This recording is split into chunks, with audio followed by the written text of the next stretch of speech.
a cheer for us tonight. A 0.5% improvement in the top 40 index. And I see your Trueworths that you've been tipping. That's been going stronger again. All the retailers, very strong, Alec. Is it because you've given your credit card to Linda?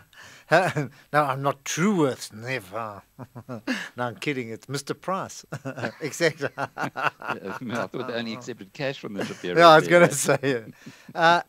But there's been an ongoing demand for retailers. I'm not sure where it's coming from. I think a lot of local institutions, certainly, we hear that foreigners are picking up those, retailers. So, but overall, Alec, 4 days in a row, it's, if you think where we were Monday morning, very, very nervous of dipping down into the 29,000s. Now we're looking to head towards 32,000. And it's also surprising because I don't know if you followed some of the local economic news today. Not exactly encouraging.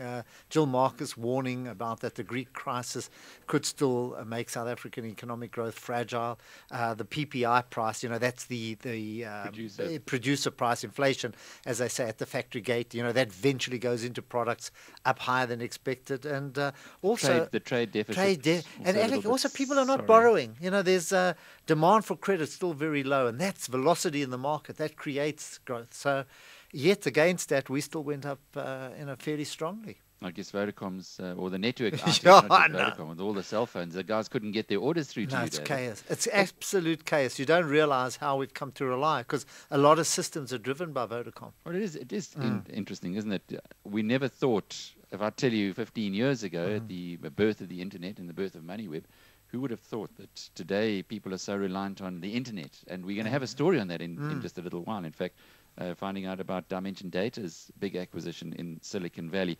But Dave, Chart Kruger resigning from Afrox, that's a bit of a surprise. He's only been there since 2007. Surprised. Talk in the market was fairly negative, and I think the pressure coming, from the parent. That's Linde. What's it, Lindy or Linda? I don't know how to pronounce it. L-I-N-D. Linda, yeah. And this is Linda with an E.